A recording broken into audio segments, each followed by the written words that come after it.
Hello, friends. Welcome back to the Cozy Representative YouTube video music nerd experience. So I've gotten many requests to do a video about this specific band over the years, and I'm so happy that it's finally here because I really do love this band and I think they're very interesting. Words mean nothing. Ladies, scream! So answer me this. What happens when it's 2007, right? And Billy Ray Cyrus, the you know, kind of cheesy country singer who had that hit in the early 90s, Achy Breaky Heart, right? Don't tell my heart, my achy breaky heart. What happens when that guy's stepson, who is also Miley Cyrus's brother, and, you know, 2007, so this is at the height of, like, Hannah Montana mania. Miley Cyrus, she played Hannah Montana on the Disney Channel, obviously. How could I let you go? With show business in her blood. I really wanted it. But is she too young to handle the pressures of Hollywood? I felt like just protect her as much as I can. So what happens when you take Billy Ray Cyrus's son, Miley Cyrus's brother, this really over-the-top, scene-looking MySpace dude named Trace Cyrus? What happens when that guy links up with Miley Cyrus's Hannah Montana co-star Mitchell Musso's brother? It's confusing, I know, but just keep with me on this one. Mason Musso, to form a neon synth pop band. You get the legendary Metro Station.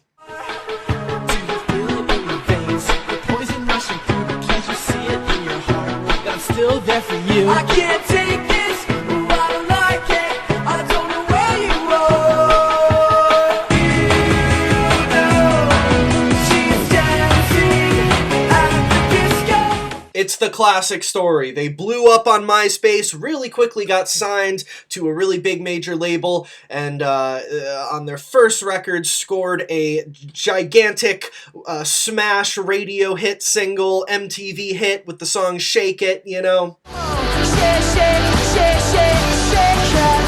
And it's funny, you know, because they were totally part of that Forever the Sickest Kids neon pop punk wave, so to speak. You know, they had that look. They toured with bands like The Maine and Boys Like Girls and Cobra Starship, and that, you know, that whole mainstream emo pop thing was exploding at the time. But it's funny because the neon pop punk style was already so very far away from, like, you know, DIY punk rock, you know what I mean? So it's funny that people in that scene, in the neon pop punk world, would feel like they could in any way be on their high horse to call anyone else a sellout. But even in that scene, because of, you know, Trace and Mason's famous families and their connection to the children's TV show Hannah Montana and their quick rise to success, Metro Station was judged quite a bit by bands and fans and critics alike.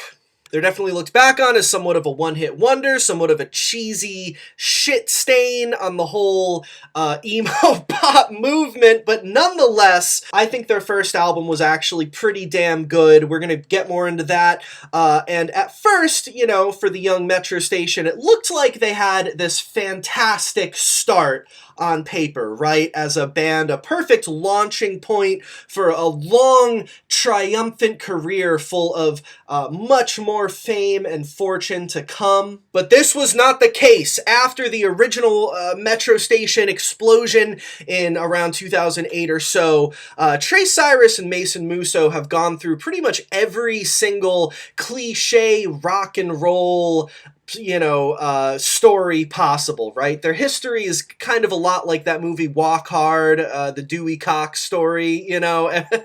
Every cliche rock and roll trope, they've been through it. They've gone through the drug and the alcohol problems. They've gone through toxic ego problems. You have one guy's failed attempt at becoming a solo pop star. You have a weird period of Metro Station where the less popular guy revives it or tries to revive the band on his own without the other iconic guy, and it also flops. Yeah, well, I started Ashland High, my solo project, and Mason, he continued with the Metro Station name, and then, you know, neither of us really had the success we wanted with our solo careers, and we just wanted to give the fans what they want, and that's us together. So Yeah. You also have the two guys reuniting and trying to update Metro Station with the times and have Metro Station make this big comeback, which came with its own set of problems. You want a myriad of silly rock and roll cliches, all one right after another. You got them right here in the Metro Station story. That being said, hello guys, back again. Very happy to be back here with you. This is the Cozy Representative. We're exploring music and culture, and today it's time to explore Metro Station, the scandalous true story, or whatever I called this video. And this is part one. Are you ready? I'm pumped. Let's do this. Before we begin, I want to give a quick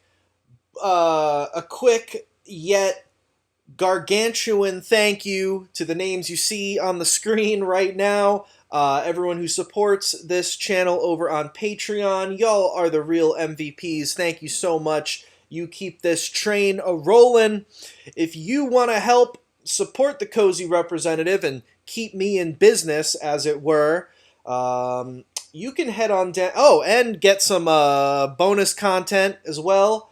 You can head on down to the link in the description, or you can go into a new browser and type www.patreon.com/thecozyrepresentative. There's a $5 a month tier. There's a $10 a month tier. Either way, it goes a long way to help out your boy.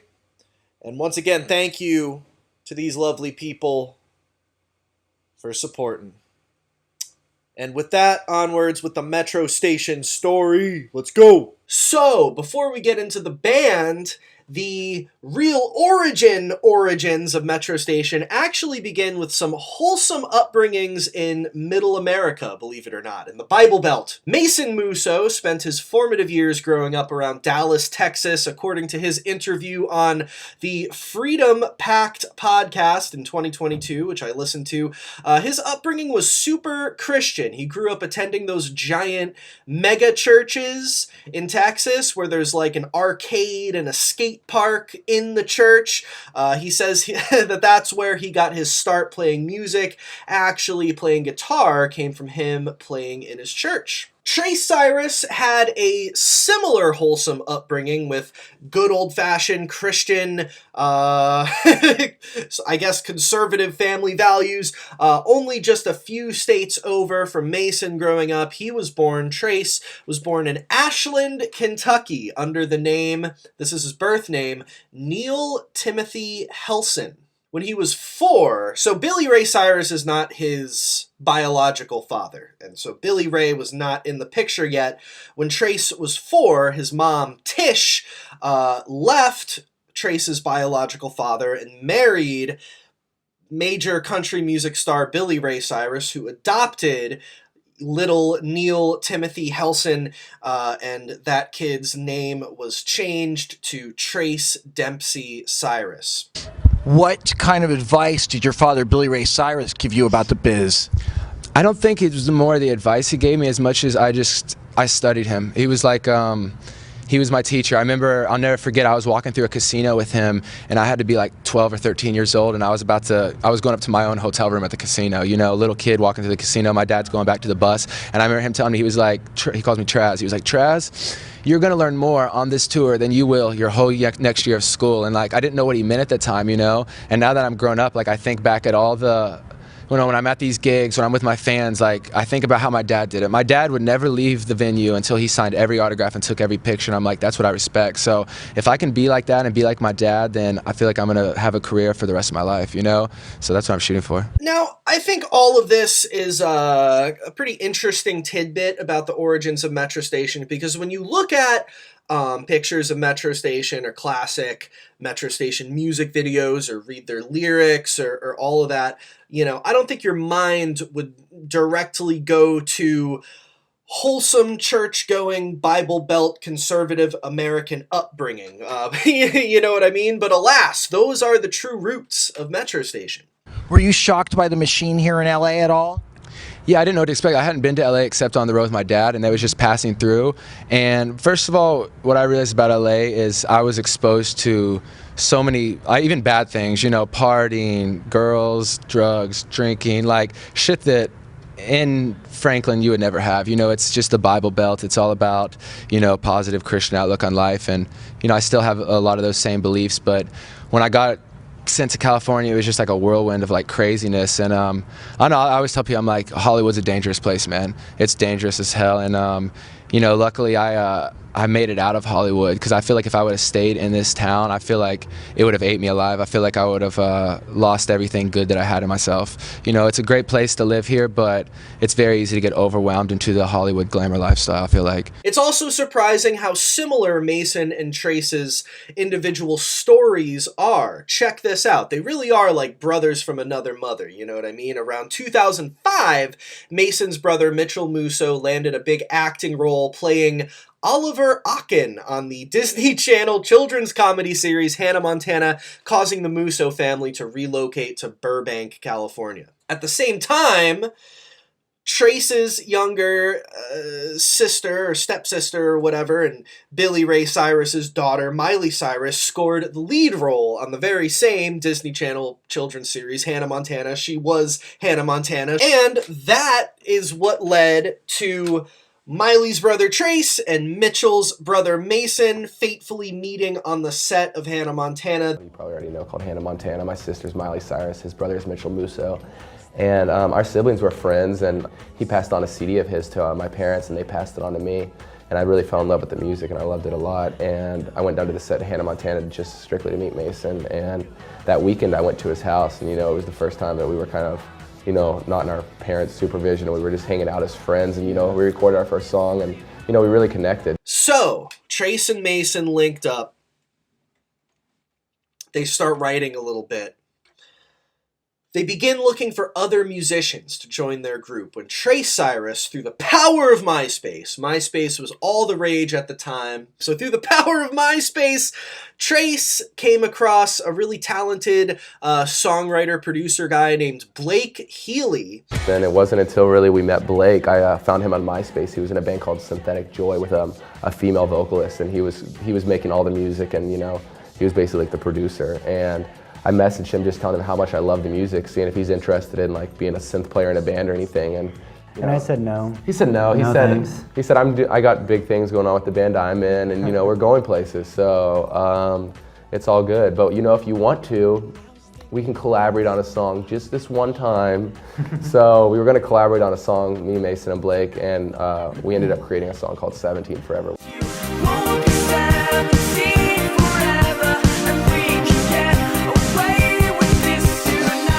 17 Forever is an emotional, dark, synth-pop song which almost kind of sounds like if the Postal Service made like a disco song or something like that. To me, 17 Forever has a real like, you know, and it feels funny saying this because it's so like, it's so closely affiliated with goofy 2008 MySpace core, but to me, 17 Forever has a real, like, surprise. If you separate it from that, it has a real surprisingly classic, kind of timeless feel to it, honestly. The chorus and the, you know, the lyric, you won't be 17 forever and we can get away with this tonight, sounds like it really could have come from a big pop song from any era, really. Or it sounds like some big 80s classic pop song or something, you know? So Metro Station wrote this song, 17 Forever. They were like, man, this is a good song. We've really got something here, guys. Let's keep going on this path. And they put together some other demos, songs like Disco and California, and put them up on MySpace, and put up little videos of them playing acoustically on YouTube. Can't take this, no, I don't like it. That's on the way. Oh, you know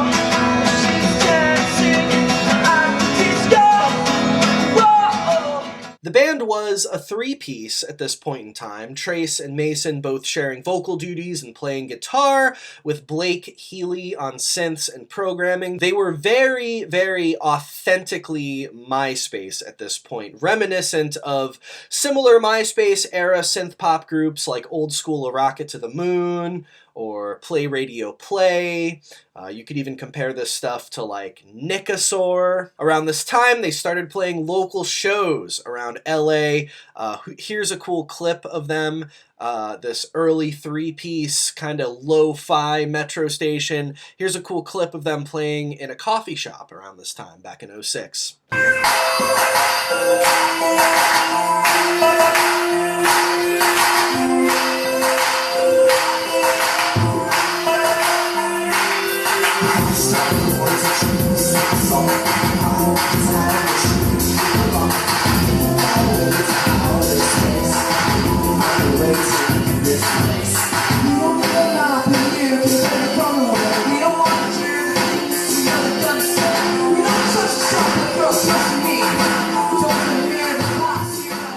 Yeah, all right. So, around this very early era of the band, before they had a drummer, the first Metro Station EP, which was mostly recorded in Blake Healy's basement, had materialized in 2006, which was called The Questions We Ask at Night.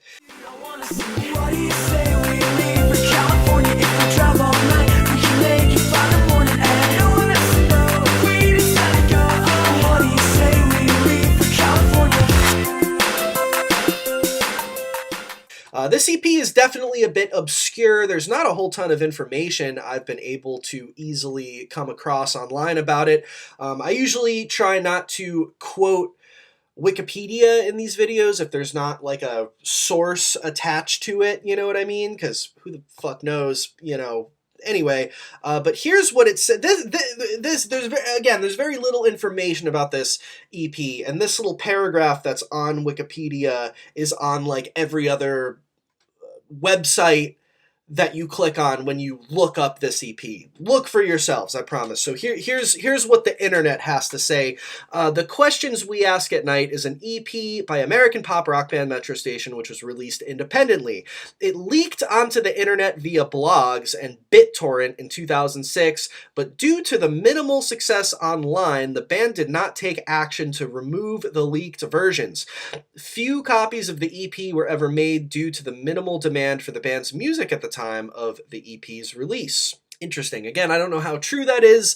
We'll take that at face value. It was a rare little... If anything, I bet these songs were just like shit that was uploaded to their MySpace. Either way, this EP, The Questions We Ask at Night, there are 7 songs, 5 of which went on to be re-recorded for their real debut full-length album, those songs being 17 Forever, Now That We're Done, Kelsey, California, and Disco. There was another song on this EP called The Love That You Left to Die, which was actually re-recorded 11 years later and was featured as a bonus track on Metro Station's 2017 release. Yes, believe it or not, there is still Metro Station music being made in 2017.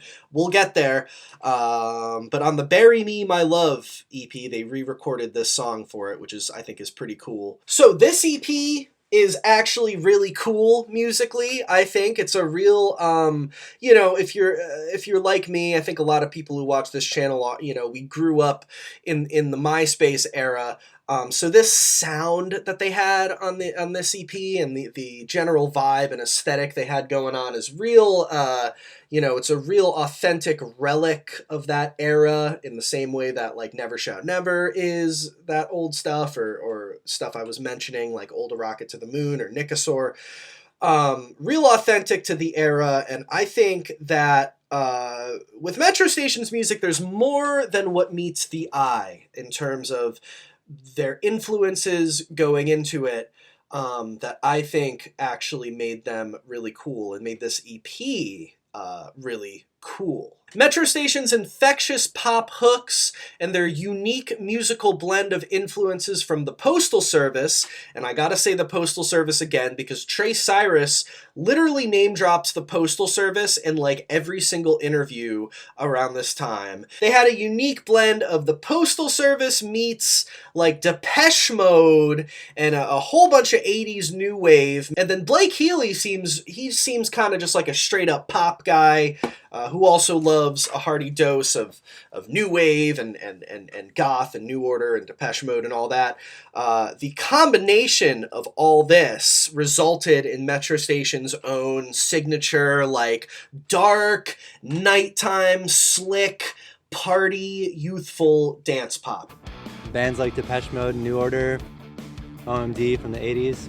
We got a lot of our sound from that. The Postal Service. Yeah, the Postal Service is a band that kind of got us into the whole electronic pop type music, and then after that we started listening to more of the 80s stuff and making our own sound from it. I can't take this, I don't like it, I don't know where you are.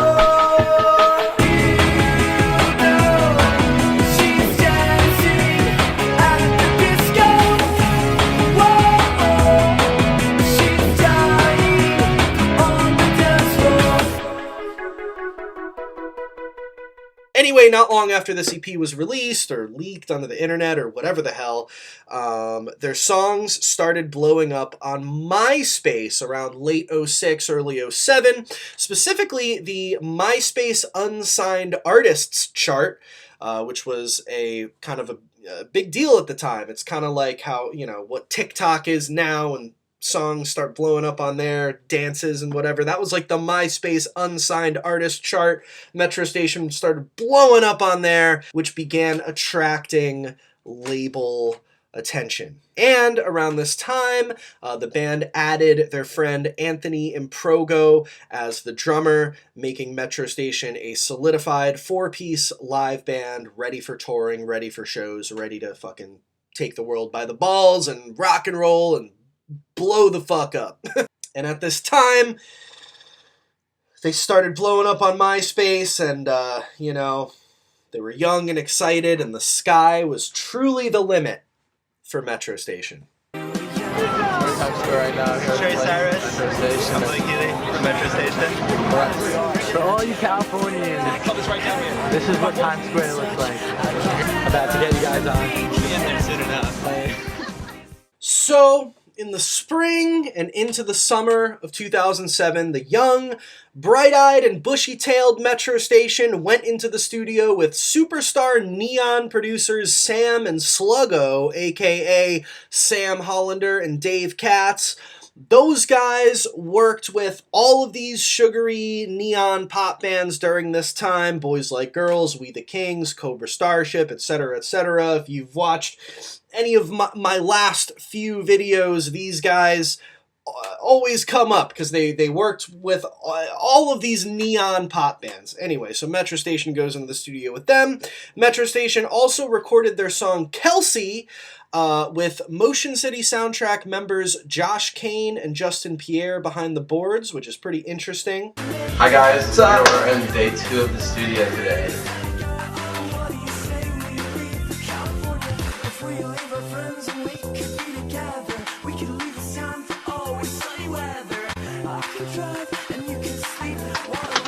I think I was even thinking Killer. The cool thing is when we're done with all of this, we do whatever I gotta mix it.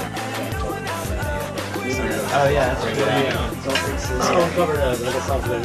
right. This guy? Do what I can and I am pleased. I fall short most of the time. Justin? Genius. Every once in a while, I do a good thing. It was amazing. So Kelsey's almost done. We have a little bit of guitar work to do. Coming Around is next. Coming Around is tomorrow. Oh, and Justin sang on Kelsey today actually. Singing on Kelsey.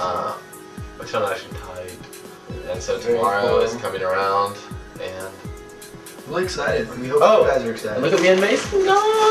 White Castle, hell yeah. Can I have anything, please? 18 cheeseburgers. Blake, you didn't want any food. No, you didn't want food. I thought you didn't It's want bad food. for you. It's bad for you. Ain't no White Castle in California, so we have to do it. 18 for me and Mason. We need it. I'm ready. Well, I'm hungry, so we gotta eat. But I want some drinks, some soda pop. We'll catch back up with you guys. Hit us up on MySpace. Bye. Yeah. Later, guys.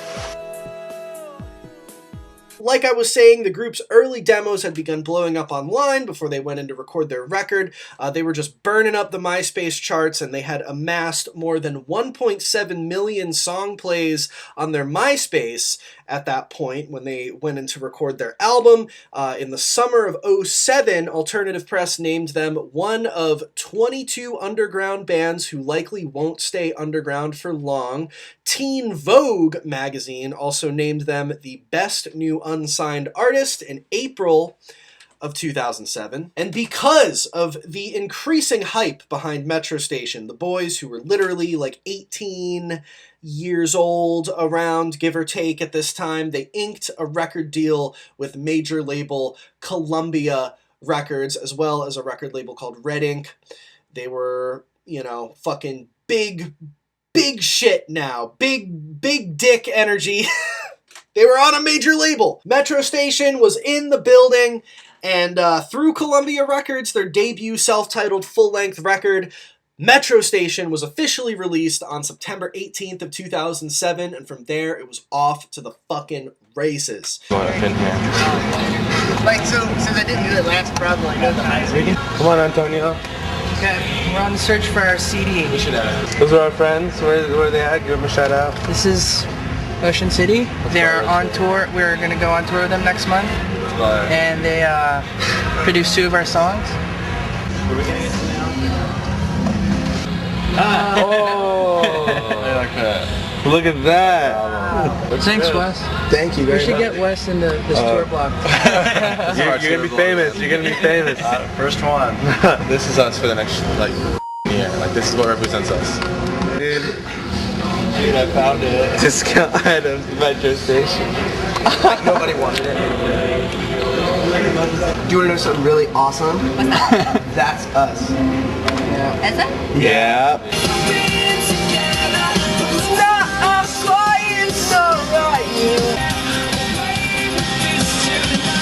Metro Station, the album, takes the sound that the band was flirting with and conceptualizing on the Questions We Ask at Night EP, that sort of dark Postal Service meets Depeche Mode and New Order nighttime slick synth youthful party dance pop style. It takes that style and a good amount of those songs and totally just beefs the whole thing up to the next level. Where the band sounded very bedroom DIY and lo-fi on the first EP and sounded most at home playing shows and coffee shops, this record sees Metro Station with production as slick as it is big. The band is now radio ready and, dare I say, arena ready. Some of my favorite tracks on this record are Control. Sounds like a teenage party.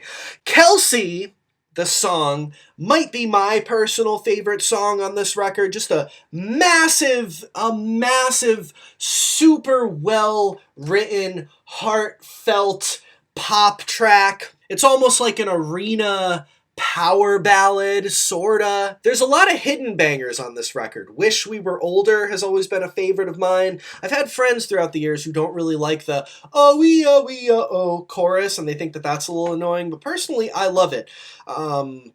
I don't know, I think it sounds cool. I really like this song. Just dance pop perfection to me on that one. Other songs like Tell Me What to Do and Disco show the band just really nailing their sound, you know? Overall, I really love, actually, genuinely zero irony, really genuinely love Metro Station's debut record. This album and this band, like I was saying, definitely got a lot of flack at the time for their associations with Hannah Montana, and we're gonna expand on that and how it related to their fame and their image in just a little bit. But that paired with the fact that it's really it's not an emo record, it's not a pop punk record, it's really like a dance pop record, which in the 2000s, especially coming out of the world that they were kind of coming out of, which was the Warped Tour, even though it was a neon pop rock, it was still like this,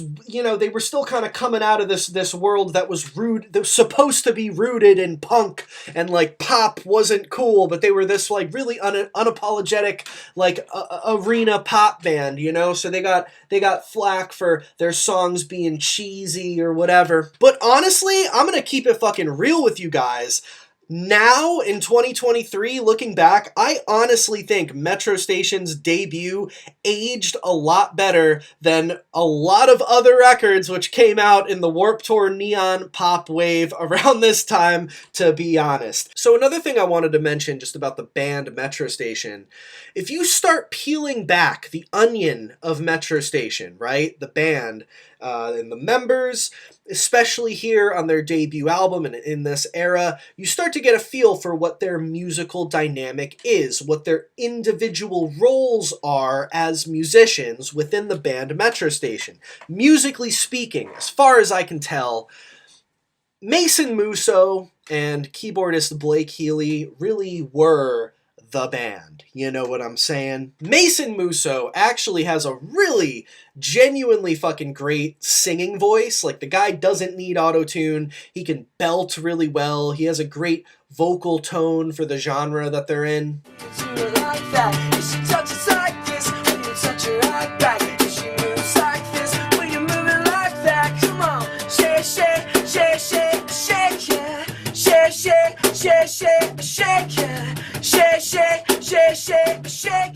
He sings most of, if not all, of the choruses on this album and does a really good job at it. And Mason definitely had a really big hand in songwriting on this record too. Blake Healy, on the other hand, although most people don't even know who this guy is, since Mason and Trace are kind of the faces of the band, you know.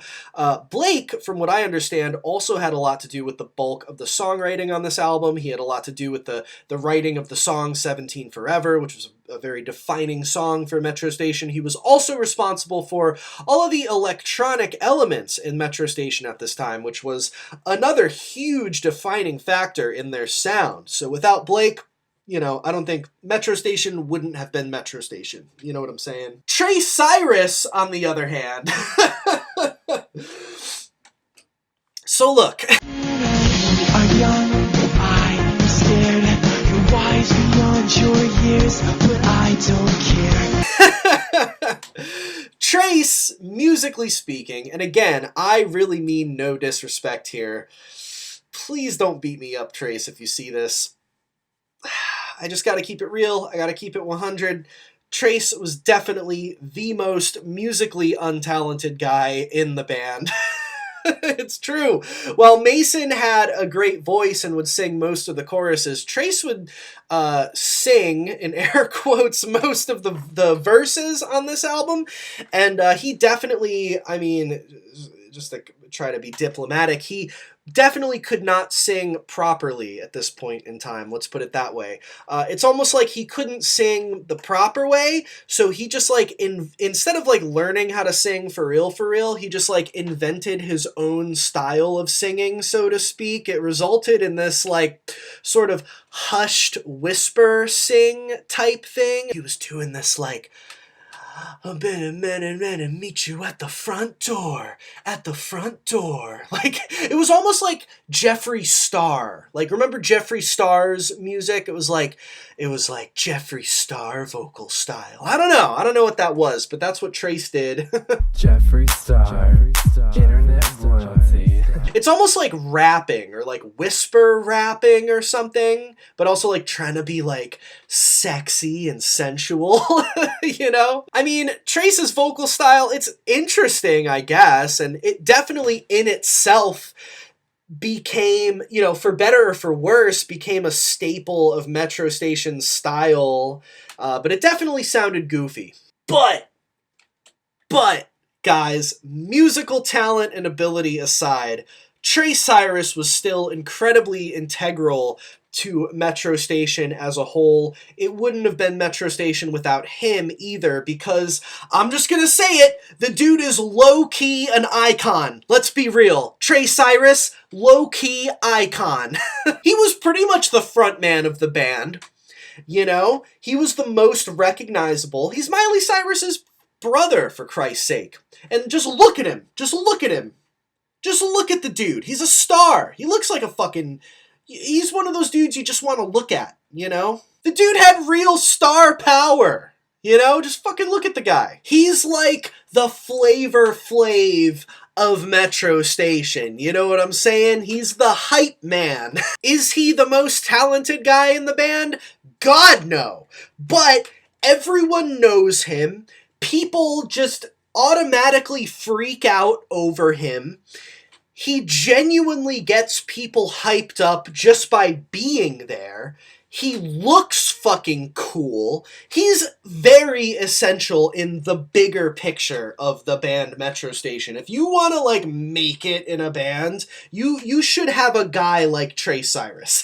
And Anthony Improgo is kind of just the drummer, but he seems cool. So, and you're all probably wondering why I haven't talked about this yet. But like I've been kind of mentioning, and speaking of a lot of the hate that Metro Station got around this time, and probably still get, whether it be for their sugary dance pop sound, at the end of the day, Trey Cyrus and Mason Musso, before stepping into this band, they were already industry. You know what I'm saying? And, you know, they were like, this band... And the response that they got from, not everybody, but a lot of people, a lot of bands at the time, and critics, you know, they got hit with the thing that they were some sort of fake band created by a major label. They were like, Metro Station were like the original industry plants, you know what I'm saying? Or like the original, that people were calling it that, you know, like, oh, this is some fake, this is some Disney Channel shit. Or that they're, what's the term? When your like dad has a Wikipedia page. What's that thing everyone says now too? Hold on, it'll come to me. Nepotism babies. Yes, that's right. Which... Look, okay, as far as Metro Station goes, my take on that, well, I'm sure, definitely sure that Trace and Mason did have resources available to them that other bands did not. And, you know, and definitely a lot of the hype that Metro Station started receiving early on MySpace and when their record came out was due to the novelty of it being Hannah Montana's brother or whatever. While that is undeniable and true, as far as I'm concerned, Metro Station, as you can see by the vlogs and coffee shop performances, Metro Station, regardless of what people might believe, actually did start very organically. They wrote their own songs. They put in real time and effort and passion into their stuff early on, just like any other band. And like I said, although the novelty of them being affiliated with Hannah Montana or whatever definitely helped get eyes on them initially, I truly believe that their songs wouldn't have started and continued to blow up online and just in general like they did if they weren't good songs. The band had good music. They were passionate about it. They were putting in work to make a name for themselves on their own. And believe it or not, despite the early online hype, Metro Station's debut wasn't exactly an overnight success either. CD sales were pretty low upon its release, believe it or not, and Metro Station hit the road touring in a van, opening up club shows for bands like We the Kings, Motion City Soundtrack, and Cobra Starship. There's real footage out there available. Metro Station got in the van. They grinded it out in the van and worked hard to get their music heard in the scene, just like any other fucking underground band during that time. In some random place in Tennessee, and Trace is about to break his neck.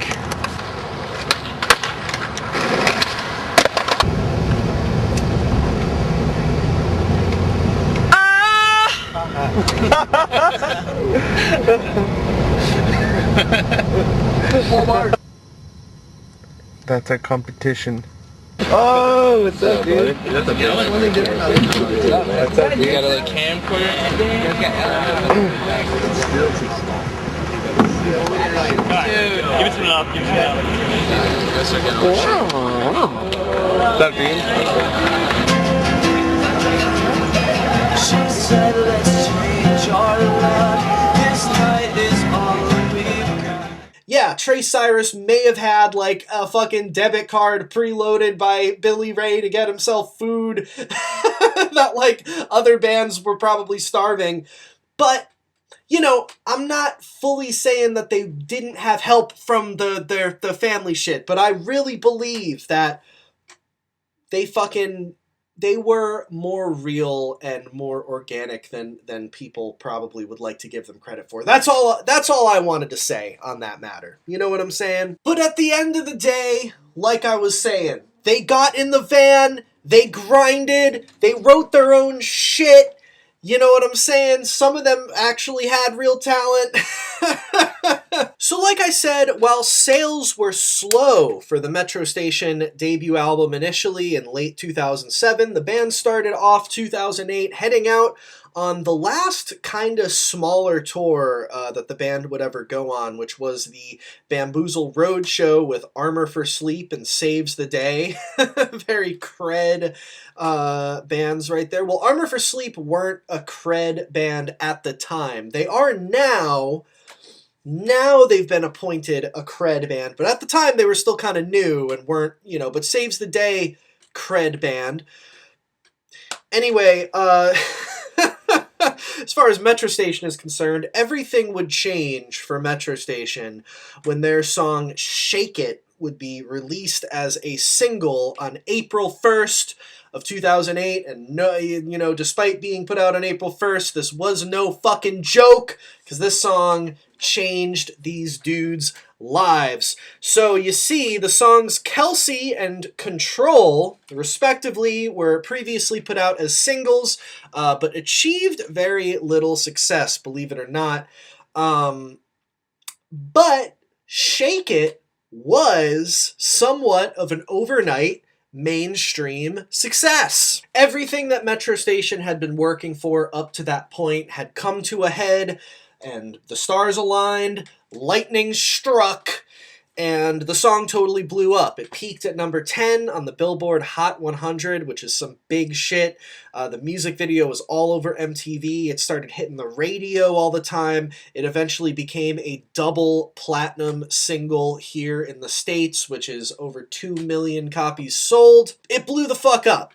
Shake It by Metro Station. Big hit. By summer of 2008, Metro Station's dreams were coming true. Shake It was becoming a huge hit, and the band set out on their very first arena tour, the soundtrack to your summer tour. They were opening for Boys Like Girls and Good Charlotte, and also opening up the show was The Maine. So right after this tour in the fall of 2008, you know, God, what a great summer they must have had, you know? That band, they must have just been really feeling themselves. I mean, come on, you got a song blowing up on the radio for the first time. You're on your first arena tour with Good Charlotte. Like, that must have been nuts. Just think about that. Like, fuck, man.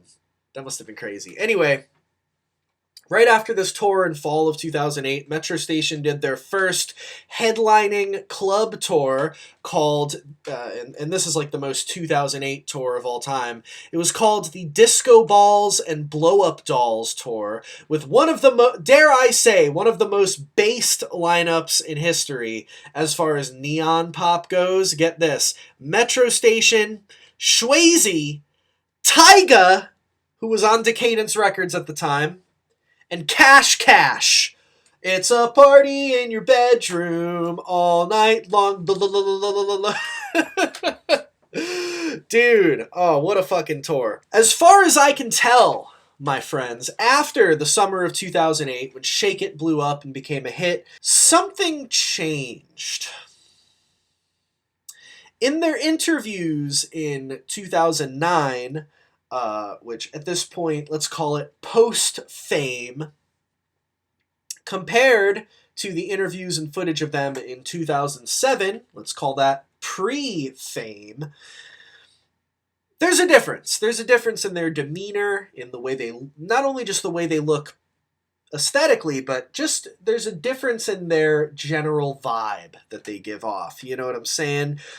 First of all, you can tell they're totally caked up now. They got that shake it money. Trace is starting to get his whole body covered in tattoos. They now have this like outlandish sort of 80s glam rock look. They did look really cool, but they looked a lot more intimidating now and less like, you know, they didn't look like fresh-faced young kids anymore. They looked like fucking real kind of sketchy rock dudes, which isn't necessarily a bad thing, but it was their demeanor and their vibe as people. When you watch interviews, specifically Trace and Mason, there was a vibe change. They're not these spazzy, goofy, random XD silly kids anymore. They're more like serious.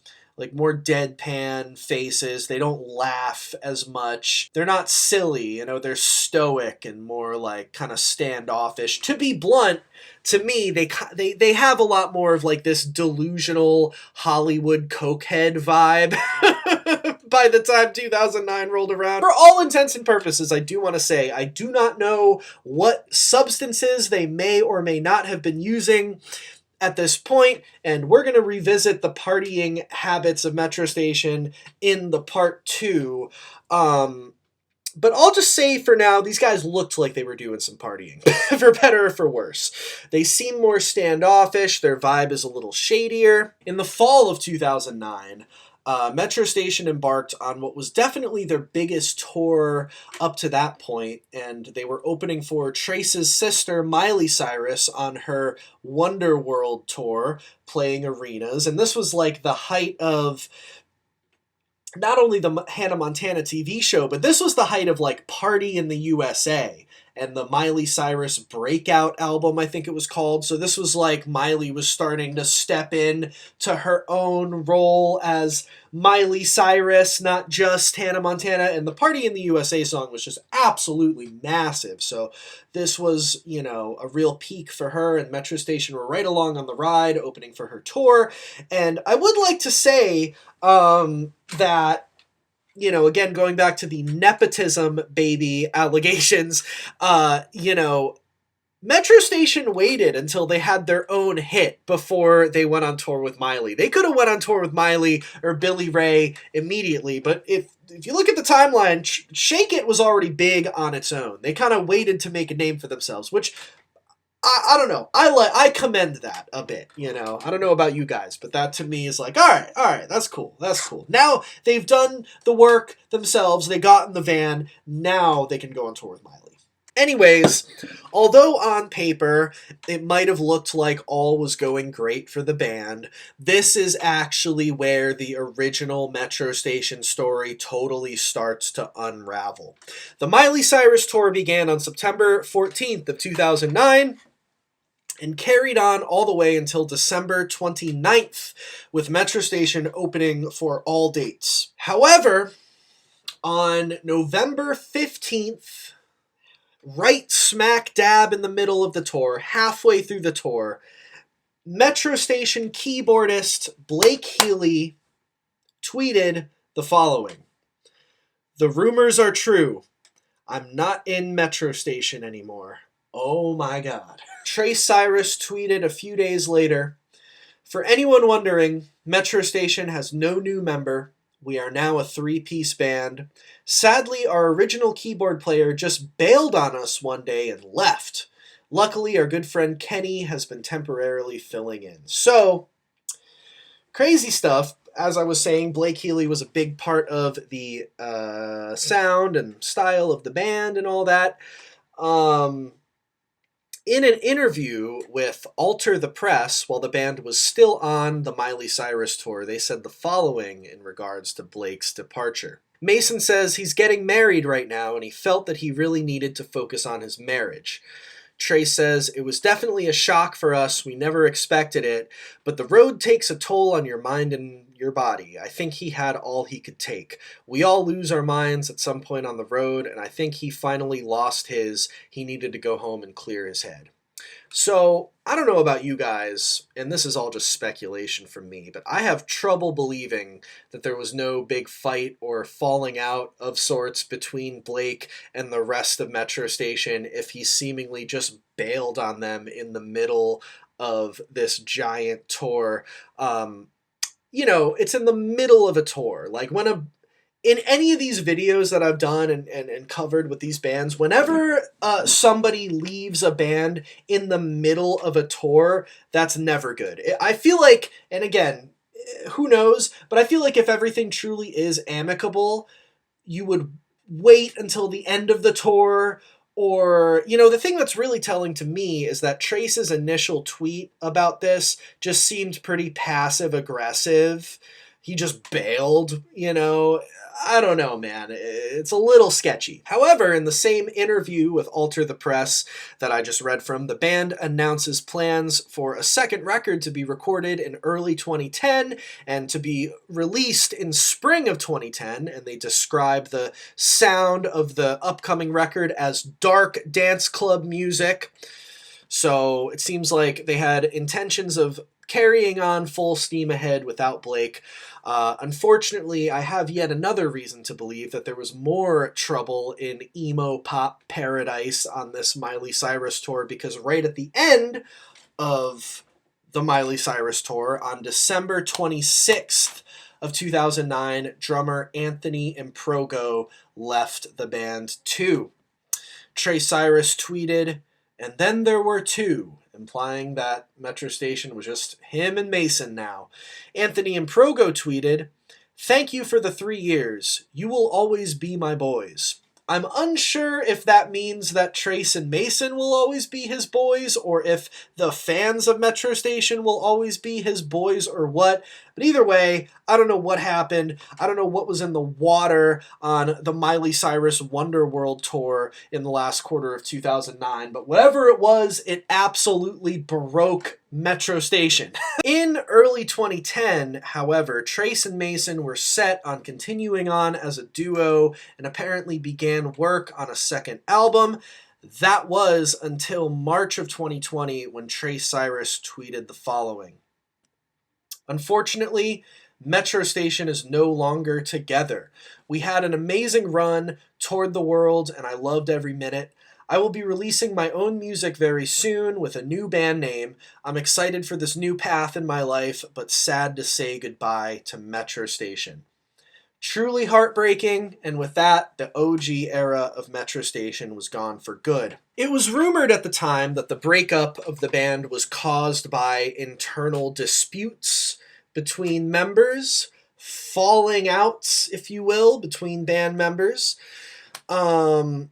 But besides rumors and the tweets and interview clips that I've shown you, it doesn't appear that there was any real tea spilled about the reasons behind the original breakup, at least not during that time. More insight into the original 2010 Metro Station breakup would start to come out in later interviews, and I'm going to be covering that. I'm sorry to do this to you, but I'm going to be covering that information chronologically throughout throughout the next video, according to when those subsequent interviews came out. You know what I'm saying? Like, we'll get into that as far as what they say about it later. So, since we're going to save the drama for next time, to close off this part 1 section, I would like to share a quote from Trey Cyrus from fairly recently in 2020, just a few years ago, from an interview with him in Alt Press, reflecting back now on the original period of Metro Station and its demise. So this is what Trace has to say. Quote, "When we were young, we didn't care. We were just so wild and reckless, and we literally lived it up to the fullest. It was a downfall. It was the downfall to Metro Station at the end of it, because it all came crashing down on us. But during the first 3 years, we had so much fun. We really did. And we look back and we just laugh at these stories and how crazy we were because we had no guidance. We didn't know what we were doing. We were, 17, 18 years old, given all of this money from a record label and literally just given the opportunity to drop out of high school and go party. It was weird. It was really weird. I really didn't finish my last year of high school because it was like go on tour or finish high school. And my choice was to go on tour with Metro Station. I think my only regret is that I wish me and Mason could have put out a second record, closely following the first one. Things just came crashing down on us, and egos and different things got in the way of what should have never happened, But I really have no regrets. All I know is it's like 12 years later or something, and somehow I've still had no other job than Metro Station, which blows my mind. So I'm going to cut it off there. Like I said, we're going to get into a little bit more of the tea behind the original breakup in the next video as they talk about it in subsequent interviews. And quite a fascinating story Metro Station was. And great first record. Really, I genuinely, unironically mean that. And get stoked for part 2. Thank you for watching part 1 of the Metro Station series. It's been your man, the Cozy Representative. I love you. Thank you for, sticking with me. And peace out, guys. Have a lovely rest of your day or night or whatever. Love you guys. Have a good one. Goodbye.